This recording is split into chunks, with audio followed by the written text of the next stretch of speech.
Mbote Bandeko Balandia 3w.cstvrdc.com Balandia Maître Dona. Merci beaucoup. Comme on a vu, et belé pour la Kolandaka. Émission la bino évangile selon moto na moto. Des trobaki toza toujours na mode 001. Les autres na kati ya Mboka. Ya Michigan. Mboka ya Papa Pasteur Léon. Mama Virginie. Oya Mbibiso malamu na Mboka Oyo. Et toza toujours na souci ya kopanzaka évangile selon moto na moto. Lelo na nzela ya singa actualité leki mingi. Tozo fungola chapitre oyo ya ba élection avec JBK Musique na Mboka France place Azali. Toye bani nezali koleka confusion za total machine avec ou sans machine sans papier sans machine to éviter peuple à commettre na kati ya confusion. Toza wapi alors tokena no kozwa JBK Musique ayebisa biso nini azali kopenser nini azali koloba na moment opo azali fasciste kosakana te tshisekediste ayebisa biso selon ye lecture na situation ezandeni. Bonjour JBK Musique. Oui, bonjour Maître Dona. Bonne yo una place aux ali. Naza malam mingi naza gata na Mama Virginie, Pasteur Léon na kati ya Mboka ya Michigan. On est ensemble. Merci beaucoup na grande rapide bango babengawa. Donc na ebité bango baza na ngeme ba comme suna français to ebité. Alors toke na lombango penza toyoki na ngambu ya bandeko na biso la muka. Na ebité so ba la muki sikoyo be ndenge nini pendant ki bino bolamuka kala ba tshisekediste. Qu'est-ce qui se passe au juste parce que bandeko bazo yeba te nezoleka. Bazana machine to bana machine te machine yango pe eziki en même temps to ebi déjà les actualités. To moni pe bosali mpiaka na mbujima na kananga. Totikelo malobolo ba po to tia ba commentaire mingi te. Bon, Maître Dona, bon c'est vrai que yo kuna boza 2 heures biswa to komi 8h30 là. Donc sur la mingi te mais na lobage mama ba mpiaka biso lobela ngol su te na ba plein hein, tout le monde a vu hein. Donc on les appelle na biso te ba idépéciste ba tshisekediste mais seulement makamo machine na photo lobby aussi quand tout le monde a vu aussi tout ça les lobby émission mingi maintenant on dit la plus na kuya avec ou sans par rapport ya bande kwa la muka ningo ucholoba. Donc vous voyez que c'est des gens qui sont en train d'entretenir le flou, le doute, le namitou ya ba congolais. Regarde que depuis tout ce temps que nous leur avons dit tout que les tout coincé Kabila na ba propre mot na ba moko o bazolo bagé machine faut la po et puis ça bango prétexte ya ko annuler l'élection tant biso opposition to boya bandeko ba boya ki bango batikale kaka pas de machine à voter sinon nous n'irons pas aux élections. Biso to garder cap na biso ya avec ou sans nous irons. Lelo dans lobby hier. Tout le monde biso nyon sur la déclaration ya communication c'est-à-dire chargé à communication à Lamuka au nom de monsieur Kamitatou qui a fait des déclarations dans Jeune Afrique comme quoi que bandimi siko machine à voter ba congolais ba keno voter et puis ba surveiller l'élection kaka malobo biso tolobaki au président na biso Fati na président VK bazoloba na ba campagne na bango na o biso no toloba na mission même pas na yo o je l'ai dit plusieurs fois mais ba balinga oyo ka biso te ba comment peut savoir ba consigne ya vote ndenge biso tozo pesa. Mais non, à notre grande surprise, quelque temps après annonce à Olivier Kamitatou, c'est Francis Kalombo qui passe dans les médias et les réseaux sociaux pour démentir, même pas contredire Olivier Kamitatou où elle a chargé la communication et la Lamuka dans la campagne électorale. Mais non seulement à démentir en gros Francis Kalombo, mais il se présente comme le porte-parole, il y a Lamuka. Alors que porte-parole Lamuka c'est Yende Olivier Kamita. Bon, ça c'est leur cuisine interne. Moi je rentre pas là. Mais ça pour notre tel ça va tout comment il y a multiples paroles. Francis Kalombo a démenti, à contredire Olivier Kamita, tout lui dit que non, biso to changer et tout si to boye machine à voter, to kendekaka sans machine à voter, biso to changera mais il oublie Francis Kalombo que c'est lui le spécialiste et a changer maloba. Ndega au Philippande, yemo marde fallu il y a pas longtemps wa, mais maintenant solo on va changer. Or, Francis Kalombo l'amour ensemble, ba boya qui t'ont biso to ensemble tolobaki transition sans Kabila. Na bango ensemble, ils avaient la résolution, il y a deuxième conclave, il y a rassemblement. Toyo Kanagi là-bas, transition sans Kabila. Donc, to bimi 2-3 jours après, bango ba boy transition sans Kabila, ba balukaki. Pour nous, son les parce que, ba comme on luka ba négociation pour que Katumbi soit en mboka. Ba eko baluka susuma. Bon, ma j'ai belé pour to gagner le temps. On a des exemples mon appétit. Maintenant, quand il est Francis Kalomba contredit, comment il s'appelle, Olivier Kamitatou. Mais élément moko lisusu Fabien Koussouani Kauti Kotia, il y a conférence de presse, il y a Martin Fayulu Yemoko Nabamboko Azotambola Kuna. Il a fait une conférence de presse à Beti sur la machine à voter, on a fichier fictif, il y a 10 millions de personnes Oyo Nanga bombi à côté, il a dit Yemoko pour bailler déverser là en Chadari plus tard. Ok. Mais quand on a quatre conférences de presse, on failli nous dit que tatoni la ninga tatona, to lobby na bateau, to boycotter l'élection té, mais to jouer sa bateau na biso, so ba komi kuna ba voter té. Bon, to boype bateau ba voter té, mais to lobby so ba komi kuna ba senga bulletin papier. Parce que machine wana les a corrompus en même temps, fichier électoral les a corrompus pour 10 millions de personnes. À la retour na so ba journaliste. Oui, mais place ni biso to boycotter l'élection. Surtout lobby na batu boy. D'ailleurs, ce n'est pas Nanga qui vient de dire que ba ko dépuyer ndé ba bulletin. Hein? Bon, surtout lui ba ko dépuyer ba bulletin. C'est que ça ba bulletin oyo obima na kati machine et ko imprimer ndé to ebisi batu ba zo ndé bulletin on a batia yango na ba une après l'avoir vérifié. Oh. Donc il a qui cité que to boy batu ba voter. Tu vois ça? Mais même Fabien Koudouye lobby où il a un langage politique, tu sens une évolution dans Malobaya, Fayulu. Tu vois ça? C'est une aventure. À part ça, ce qui est comme on a malé que boycotter l'élection, tout va voter par rapport à outil au lobake, par bulletin ou machine égo imprimé, toujours l'obéla, tu vas sur un débat mais deux choses. Pourquoi ceux qui ont pourquoi à l'obéi na batuke ba même ba bulletin de vote na ba omo na banda na ba stylo. Ceux qui ont la bulletin ou bima machine, les gens n'ont pas besoin d'amener aussi ba bulletin misu na ndaku na ba stylo. Par une ba sora ba bulletin oyo ba tali c'est des choses que Fatih disait bien avant, on est visionnaire. C'est des choses que Fatih disait bien avant. Ba comment on va se rattraper nango. Il y a mis balé. Il y a mon écoute les choses. Quand on a changé pour la machine à voter, et bon, pour est-ce que fichier électoral, il y a 10 millions de réservés ou n'a bombeli chadari. Parce que laver en haut. C'est ça. Alors, laver en haut, mais pourquoi il vient dire que Bissou Toboui va voter? Pour laver dans une machine, 10 millions, fichier électoral, fichier on a il y a 10 millions de bombeli chadari. Tu vois, ils ne vont pas mentir. Dans la BAC, au cours de 199 jours, 5e jour, au Kangayo, 100e jour, au Kangayo. Bas à l'année, na humilité, il y a aussi un frère na bango, ou abimisa qui corrompu, awa, pardon, et na peuple congolais. Bas à la humilité, wana, pour conclure à un maître donnant. Ceux qui les bandimi élection avec machine à voter. Pour nous, bas à la bandimi en déjà. Pour le langage, là-bas, comment changer. Alors, le coup, là-bas, on dit bien en haut. Mais,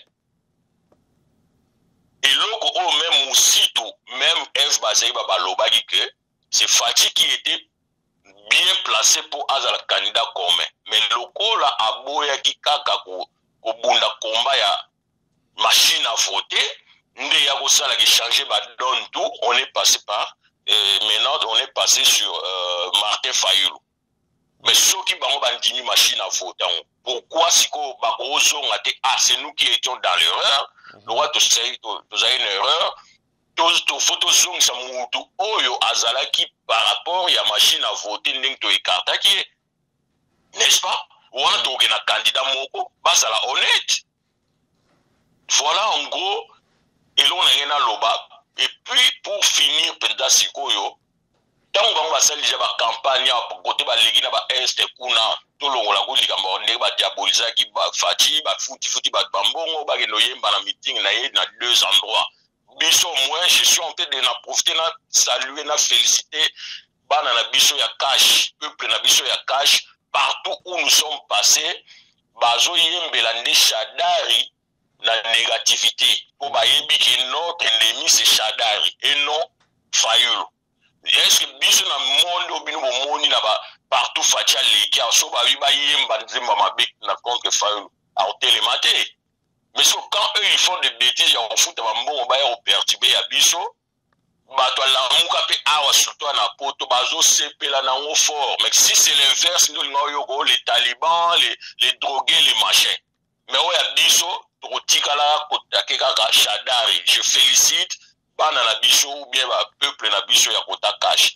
Donc pour nous succéder on a wana oloba que partout ba ngba leki wana tant ba yebisi bato ke pas de machine à voter bo voter te bo sala boy.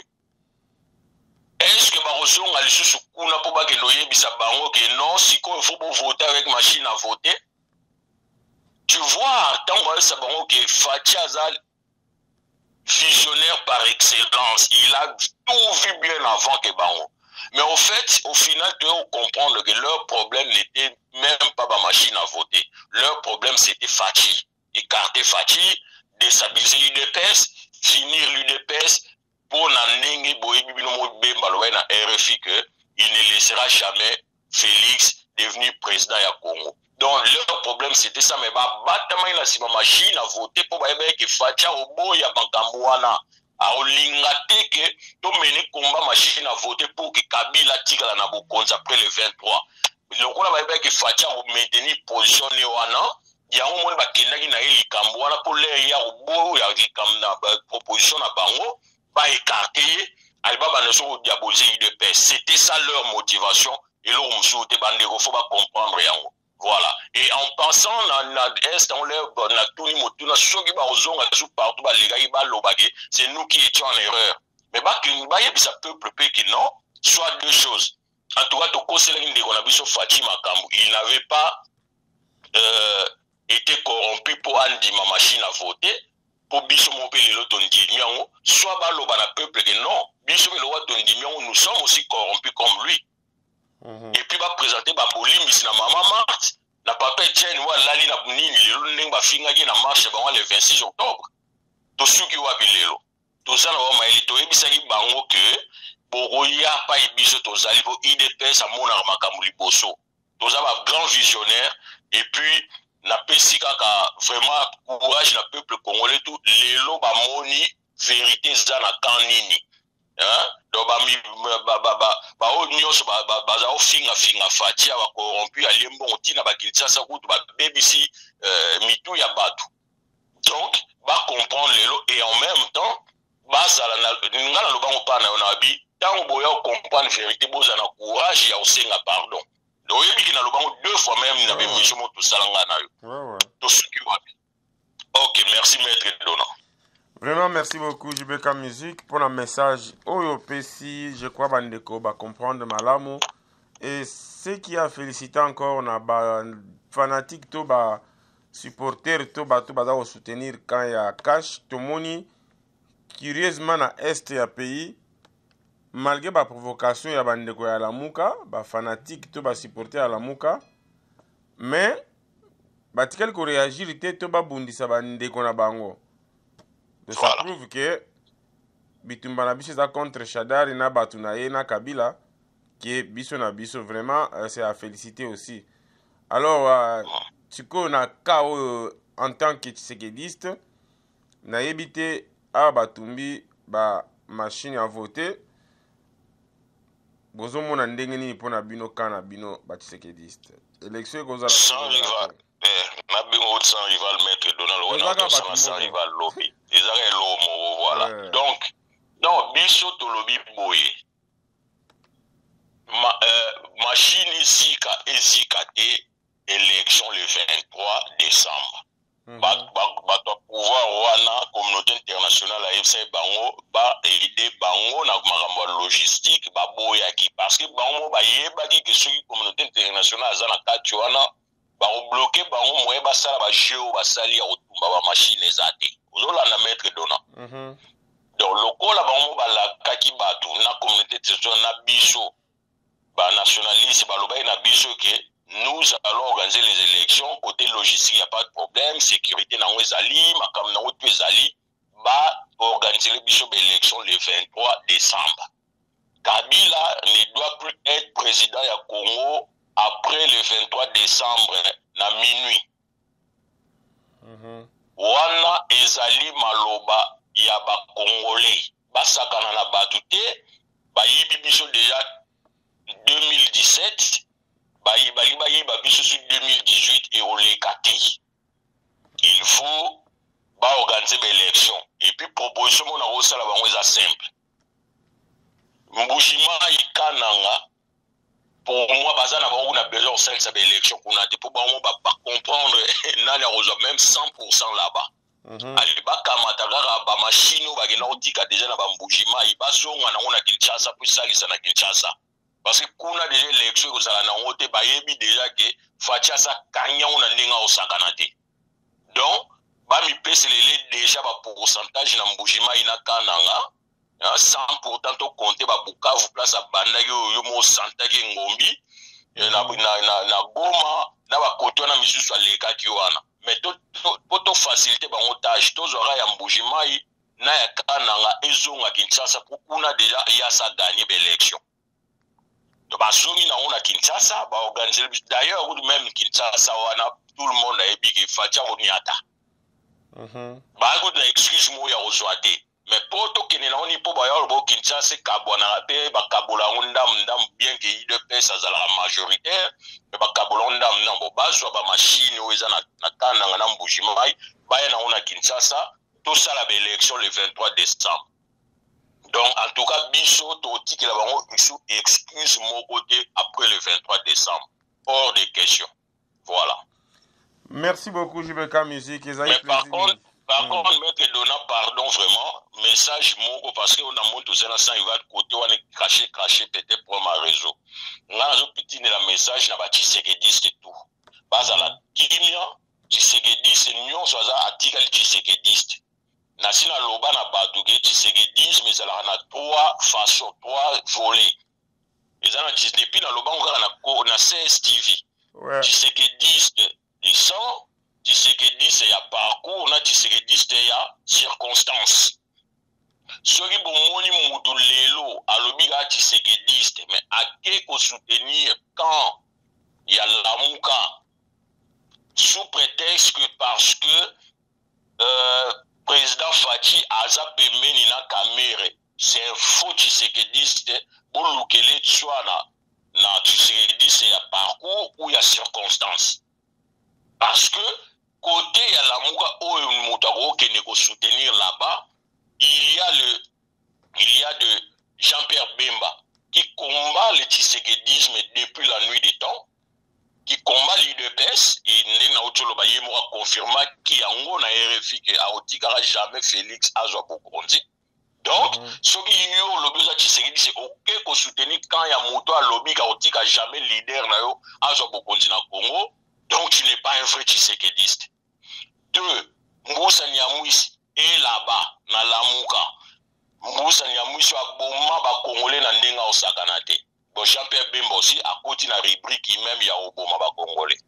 Oye Okamata Moïse Katumbi, pareil, qui a soutenu Bamakamnion sur Basala Tshisekedi ya mabe na Congo wana bokoyi ba élection na Ekotiaye na ba résidence surveillée par Pierre Lumbi qui est aussi dans Lamuka. Moussito qui était premier ministre l'heure baboto du président Tshisekedi ba victoire na ya 2011. Moussito qui était premier ministre l'heure babomi Armand Tungulu l'heure babomi ba Chebea na ba Tunyon Soana. Bon, maintenant, quand un Tshisekedi se dit que n'a pas soutenir Martin Fayoulou parce que Kamera a côté na biso, mais sans pourtant attendre la Kuna baza pour les 4 à 5 personnes, Oyo, baza banti valeur, baza contre les Congolais, contre même Etienne Tshisekedi na UDPS, alors il faut se poser des questions. Mais ngai na web sera ba vrai Tshisekediste, restons unis. Kamer était avec MLC, tout le monde a même notre côté ba Tshisekediste, ou bien Touana d'ailleurs coûte plus Wana ville pendant MLC pour bazana Kamer. Kaka ton Kamer a soutenir président Fatine Kamer ba mabili nyo sur mobima. Mais tant wazala ina MLC awa na ba Senko na ba Oia na ba dérangement ko signé ba dérangement particulier wana ya après Senko. Ils étaient avec MLC ba na signé ensemble. L'air on a ba mona ki ba mabia Kamer était pourquoi ba finga MLC pourquoi aza toujours ya kotinga mana Kamer. Donc il faut pas comprendre que et puis pour finir ngana zana bato bele ba na obenga nga ono shibika biso za na problème na fatite problème na biso a des andenga za ensemble na relation na Katumbi mais lelo lokola fatia kabali na Katumbi pourquoi on n'a pas vu ces gens là ba ye soutenir Fati po motaza o gêner bango pour la relation et pour ba soutenir les Katumbi wa Kaboni mais curieusement on voit les mêmes personnes Nasima ya Lamuka, là où il y a même c'est Moïse Katumbi Banaoloba. Pour n'avoir de logique, c'est une base à la côte, ou bien sûr, la limite est là-bas neutre. Mais on les voit tous là-bas, côté Katumbi Banaoloba, à empêcher à Bango pour soutenir Fati. Donc, bref, pour comprendre que problème ou anezala ils ont Babylone leur problème est la personne Fati. Je ne sais pas parce que c'est peut-être parce que tribune aye ndengigari inama na Congo, peut-être parce que le fils ya papa, hein, moi na Kombo Etienne Tshisekedi la preuve yo momo na bakoka otanga Kombo ngote, Chilombo me baeba de Chilombo il a gisi guide, il a gisi Elombe. Voilà, donc c'est bon maître Donnant. Je pense qu'on a été clair là. Oui, merci beaucoup, on a été clair. En tout cas, merci beaucoup pour le message JBK Musique. Je crois que Bandeko Balani na bokebi chaque fois ce qui changement topé actualité évoluer. Tokozanga jamais ko benga rayo parce que Bandeko Batuna toujours mais JBK Musique a kiwapi. Et voilà yewana bolinga na yambela bino ye bolandi na bokebi mais etikali ko sala oyo tolobaka enoko yoka après ko fanda parce que toza ba acteur te botala ka film ici après.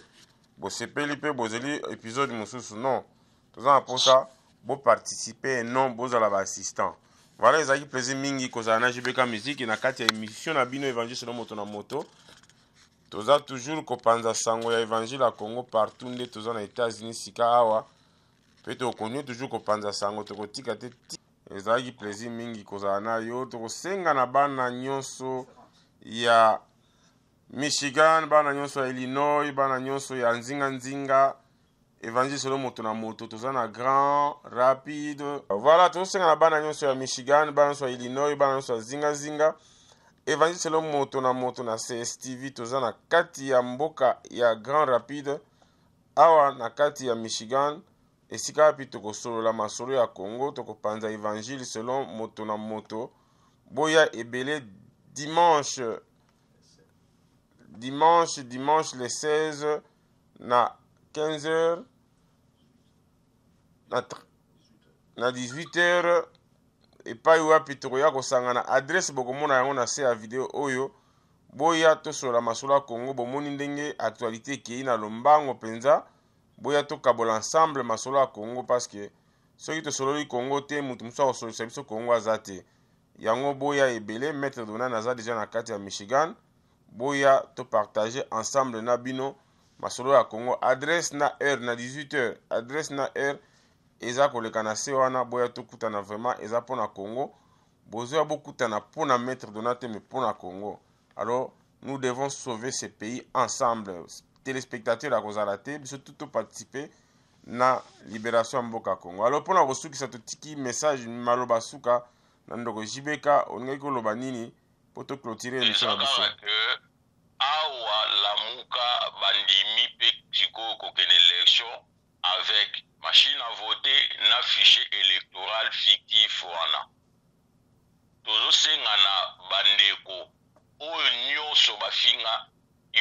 PDS na président Fachi Mike Mukebai Daniel Safu Bandekono bozane na Bruxelles wana na korasu otanga kombo te oya Mbunda Sundama na Petit na ye na tout ce monde là baya oyebisa biso Martin Fayulu allié combien yé pas les biso to liaki 3 millions nga udu yo yebi même na Paris ba msu baloba yeke na 3 millions na nga président Facha pesa na 100 000 bo sikoyo nga na lia 100 000 na 3 millions to liaki so Martin Fayulu allié combien ndeko ya Sundama kuna ba pesier combien Mike Mukebe a joué combien Daniel Saf a joué combien na montant ba pesi bon je pense que on fait à la plus on faut pas monter en chair. Lors le roi pesa y Fachi 3 millions, ngai en tout cas faut pesa ngai 10 millions pour n'andima na machine à voter. Bo ba yebi sa biso pe ba pesa o mukoloni ni ba lia o mukoloni ba on pe ba toana ba lier combien. Voilà. Tu vois, ils ont regardé moto, ils ont nzetete, et kweli ba on pe ba ya pesa biso montant ba on pe ba lier. Pour bandima na machine à voter, na fichier électoral. Voilà. Merci beaucoup, ezali plaisir mingi kozala na yo ndeko Jibeka nde tokutani mbala sima. Merci na bino so bolandaki biso. Merci na ba oyo nyonso bayambi biso kokoma na biso na mboka Amerique kobanda na famille Pierrot Muleba Pasteur Léon na Mama Virginie nde tokutani mbala sima na sujet mususu. Rendez-vous dimanche na 18h. Adresse yango wana awa na Grand Rapide na Michigan boya ebele vraiment to sur la masola Congo suki ezali awa Évangile le moto na moto maître Dona azali awa tokosola kaka Congo pona ko sauver Congo. Merci beaucoup nde tokutani mbala sima. Ciao ciao. Ciao maître Dona. Bon séjour. Merci beaucoup. Candidat à peuple yeyo, votez tous. Président Félix Tshisekedi Tshilombo l'équipe. Mulutu Jibeka, fils Mukoko, Nixon.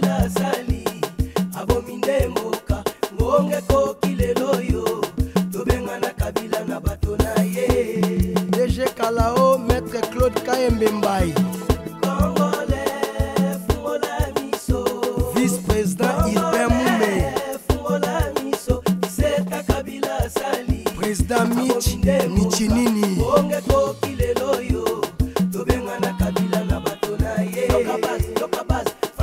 Gilles Ngalou. José Ike Matembele. Gif Noir Moukania. Ancien Kifwamba.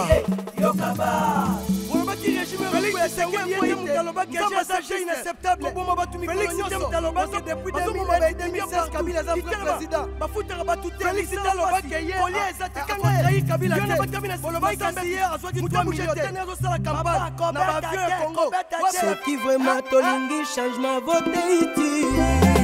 Félix Tshisekedi maboko pembe. Ce qui vraiment tolingi changement voté utile. Félix Tshisekedi maboko pembe. Basusu balobi asala te azan expérience te. Aboya na ye kosala na régime corrompu. La proposa ndenge nyosa comme premier ministre aboya o. Nanya koboya kokoma premier ministre. Mama Daniela, le vice Mukeba. Bisonyo so tout au voté. Félix Tshisekedi. Félix Azama boko pembe zéro virus. Francis Ayali tata isate. To vote Félix to Kongwe koma état de droit. Yaboya kosala po azala compiste na malheur. Na biso peuple congolais. Vote Félix tozwa changement. Soki ozanete ozakete. Vote Félix Tshisekedi numéro 20. Tshilombo l'équipe. Maman Roseline, Serge Kindomba, Yabino Kula. Vote Félix Tshisekedi. Félix Azama boko pembe zéro virus. Francis Ayali tata isate. To vote Félix po Kongwe koma état de droit. Yaboya kosala po azala confiste na malheur. Na biso peuple congolais. Vote Félix tozwa changement. Soki ozanete ozakete. Vote Félix Tshisekedi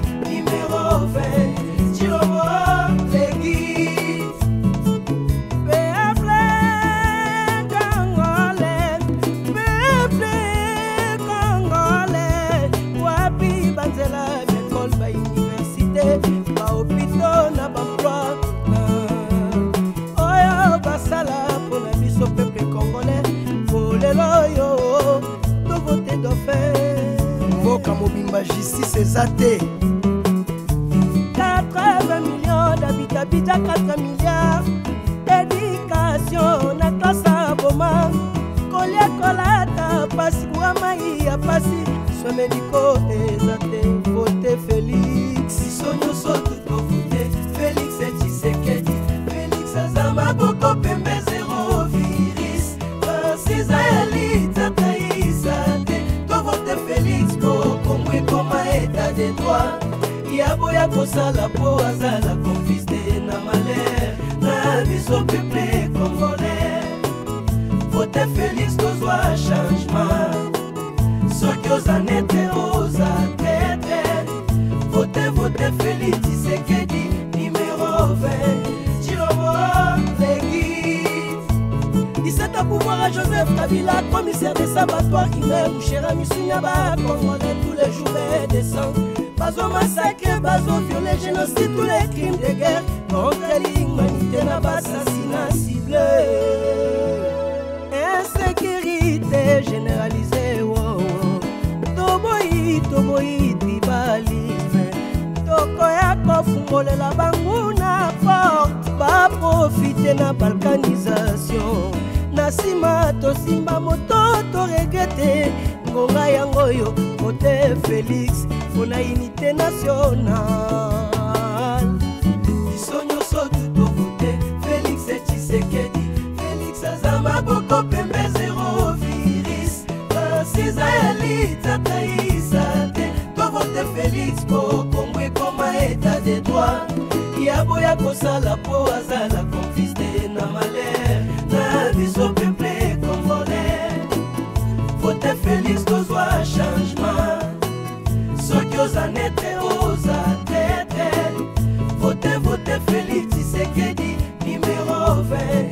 Chilomo les guides. Sifio Tunani, Maître Donald.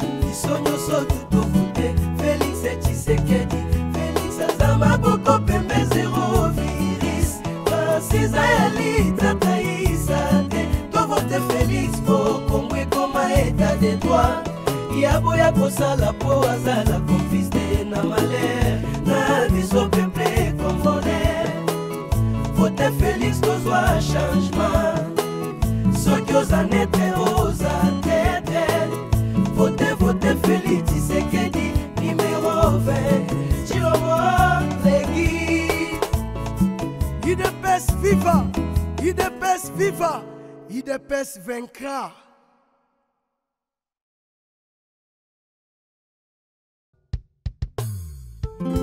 Félix Tshisekedi Tshilombo le guide a sacrifié vie na ye mobimba pour la libération ya Congo. To voter massivement. Keba, to voter Félix Tshisekedi. Keba, to voter Félix Tshisekedi. Amiral James Chadara sous partager mes bilans. Échec na Kabila, bangonde babomi à Congo. Pour voter Chadari ezali osali crime contre RDC. Les années Kabila disent non, non. Keba, non, non. Keba, non, non, non. To voter Félix Tshisekedi. Keba, le Congolais. Keba, souffrir. To voter Félix Tshisekedi. Joseph Kabila lelo ate richesse nyonso ya Congo pona kokorompre peuple a voter Chadari ya mikosi soki Emmanuel Chadari apesi yo mbongo lia yango kasi kotrahir te eza mbongo na biso moko tobénéficiaka nango te yango Kanambe autaki na Rwanda na babota basoda mbula eske azalaka milliardaire kala na kaza dijour wana va kovote sala na inventaire mabe nyonso tu Kabila sala na Emmanuel Chadari na badepute nyonso oyo bapostile na contre Joseph Kabila to sanctionne bango sévèrement. Félix Tshisekedi Tshilombo le guide oyo ayokelaka base na ye. Keba, to voter Félix Tshisekedi. Keba, peuple congolais, Keba, si toute la moyenne, voter Félix Tshisekedi. Bandeko tobosa na kanuki, mingi biso ba congolais, na ba evenema nyonso tu, oeleki na mboka na biso. Tosala évaluation ya ba candidat nyonso tu, pour le meilleur choix. Joseph Kabila lelo ate, richesse nyonso ya Congo, pona corrompre pepe, a voté Shadari Mikosi, soke Manuel Shadari, apesi yo mbongo, ya yango kasi kotaite, izambongo na biso moko, to bénéficia kanango te, tango kanambe, autaki na Rwanda, na babota basoda mbula, eskazalaka milliardaire. Wana vanko vote, sala na nevantera mabe, nyonso tu Kabila sala, na Emmanuel Shadari, na ba député nyonso, oyo ba postile, na contre Joseph Kabila, to sanctionné, bango sévèrement. Maman Monique Tumba, ya papa Ngalingeleka, vote Henriette Wamba. Keba, voter Félix Tshisekedi. Keba, Keba, voter Félix Tshisekedi. Lelokin la belle, ekomakin la poubelle. Kishasa, Solomon, Ezokangwa biso. Congo est développé, va décorer capitaine na bafulu. Aou! Lelo okoma opposant, yondo opesa kimuta voix pour Kisasa ekoma na bafulu. Enanga loyaka mboka nini ya lolenge oyo, moto yo atanga na oyo atanga te, bango nyonso tu baza lolenge moko, na moto ya salaka mosala na oyo asalaka te, bango nyonso tu bakoma se bangamba. Omona wapi elisensie akoma koteka makina kwen bafonctionnaire bapika mwasi bandaka 12h esilaka 6h du matin, bakwe nyonso ekomande ya babar kasi na pokwa bana bakotanga ndenge nini, jeunesse ebebi na wiski ya balibane na lotoko akene kela veni mpona pays. Serge Lwaba immortel Dino bapropose ye ndenge nyonso tu, soki olingi yo puna paperiska yenga nyota imali boso koma premier ministre Kanambe ya boya d'intérêt personnel lokola baninga akisifia nyonso pona peuple congolais. Vote Félix Tshisekedi, yende candidat ya peuple congolais à changement. Keba, voter Keba, massivement. Voter Félix Tshisekedi. Keba, Keba, candidat à ces mots. Voter Félix Tshisekedi. Soki bomoni Shadari na nzela, olola e assassina Kasai. Wa despera, osala nyonso tuwe bapakata. Kongonde olola e assassina Kasai. Joseph Kabila nde osala nyonso tuwe bapakata. Viole ba mama na biso. Olola e assassina Kasai. Isala nyonso bede. Osala nyonso tuwe bapakata. Kongo e komande abattoir. Olola e assassina Kasai. Okotika yo Kabila kinyate tuwe bapakata. Okozala nesengo na Olola e assassina Kasai. Okokanga Joseph Kabila tuwe bapakata. Ala mboka ndenge ebebi assassina Kasai. Situ bino ba opposa ya osala nyonso tuwe bapakata. Oyo kobatami na vrai opposition assassina Kasai. Chaque chose à son temps. Osala nyonso tuwe bapakata. Epleto soki olola e assassina Kasai. Félix Tshisekedi basila nyonso tuwe bapakata. Na makambo ya bamasakre. Soki ozali criminel économique, Félix ayiba te.